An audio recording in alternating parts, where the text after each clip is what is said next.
Hey, David. Thanks for the upgrade.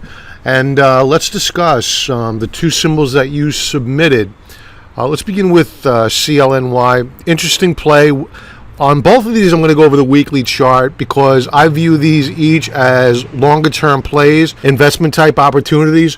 And with CLNY weekly chart, you could see that where we've been is bouncing around since the beginning of the year.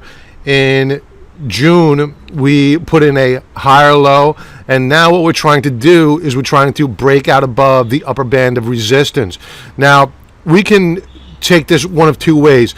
The one line I have drawn here is a more aggressive breakout point, meaning if you break out above this upper band of resistance and it consolidates there for a week or so, preferably 2 to 3 weeks, above this upper band of resistance on a closing basis, then you could buy the shares. Would I buy them right now? No, because we are really just approaching that upper band of resistance, and you're already seeing some sellers move in. Certainly not a reason to sell the shares if you're currently long, but I would not add at this point in time. Now I'm going to update this chart to show you a more conservative entry point, and we'll discuss this further. Okay, back to the same chart for the most part. What I've done is I've updated the RSI. You can see that we have an upper band and a lower band. We've bounced off of it. We've respected the higher low. That's good stuff, that lower band of support. Now here is what I was just talking about. For a more conservative entry point, if you are waiting to enter this trade and you are very conservative, risk adverse, you may want to wait until you close above this upper band of resistance at, let's call it $18 per share. Now, how I would play it is this way, is that I would open a position on a closing basis above this, let's call it the secondary lower band of resistance, and here is your primary upper band of resistance. I would open up a position on a closing basis above the secondary. Then as you see the shares rally and close above the primary, add to that position. When would I get really aggressive when buying these shares? On a breakout and a close above $18.61. What that represents is the pivot point seen back in May. That was the high off of the February rally. And then we've since obviously pulled back, and now the goal is to take out that prior pivot point. And if that happens, what you then have is a new uptrend that has formed, and the skyrockets will be in flight, especially for, I'm going to assume this is a yielder, being a REIT, that you're going to see a lot of technical traders jumping into the shares. But I would build my position beforehand, again, above the secondary resistance level, and then again above the primary, and then add more aggressively above the pivot point last seen back in May. How is our volume? The pullback was orderly. Doesn't look like that in price, but in terms of volume, you had decelerating down volume bars. Otherwise, the chart looks good. The only thing that concerns me is the fact that we are seeing some resistance already right where you saw support back in on the week of June the 6th. Let's call it May the 31st, week of May the 31st, and the week of June the 6th.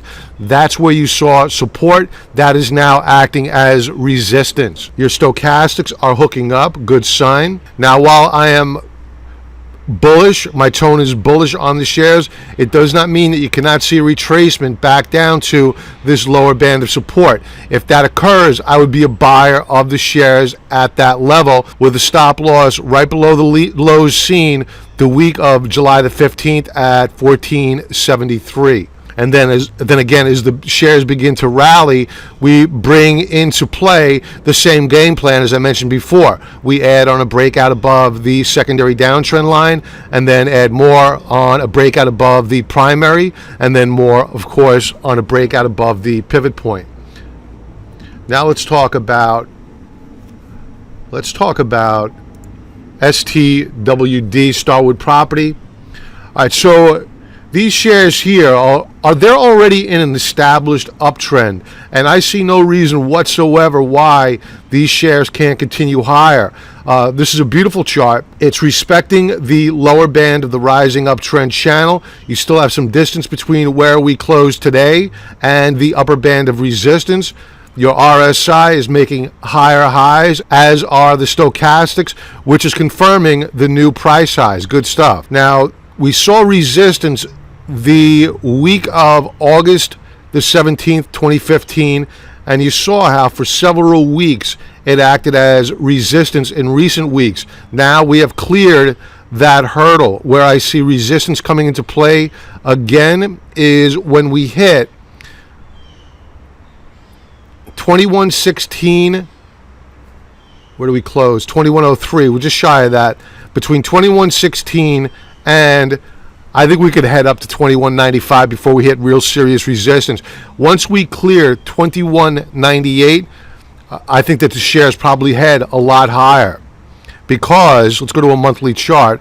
I'm going to assume from the weekly chart that there is no overhead supply, and that assumption's correct. So the point being is that if we clear 2198, we have no more resistance. It's what I like to call it's what I like to call clear blue skies. No prior buyers looking to get made whole once again. So the shares should proceed higher with very little resistance, if any, whatsoever, except for profit taking after we clear 2198. So Starwood is definitely a buy from here. Let's take a look at the daily chart. Okay, so the daily chart is doing exactly what it should do. It's putting in a stair-step formation. You can see here you had a bull flag formation, as you did here, a little bit sloppy back here, but still it recovered and it was off to the races once again. So these shares are looking good. Volume was above average today. Stoke RSI, good. Forward-looking indicator. I think the shares look good. Bottoming action today off the lows of the day. They tried to take it down, they failed, and they rallied it. The only concern I would have on an intraday basis is the fact that they took it off the highs of the day. Let's go to a 2-hour chart, see how we're setting up. All right, 2-hour chart. We are not overbought yet on RSI. We have bottoming action, really nice bottoming action on price. Stokes appear poised to hook up higher. A little bit of selling into the close, but I'll bet you, given this bottoming action at the close, some of that was stealth buying. Higher lows and ultimate oscillator. We're going to drill down and take a look at a 5-minute chart to validate my assumption. Yep, and here you have it. While the final 2-hour bar was down on rising down volume, you could see that the final 15 minutes of trade, you had accumulation come in on big up volume. So this is an institution. Obviously, this is not mom and pop buying 100 shares. So the shares look healthy. I think that these shares can be bought. And that's it. If you have any questions, please shoot me an email, and I'll talk to you soon. Be well.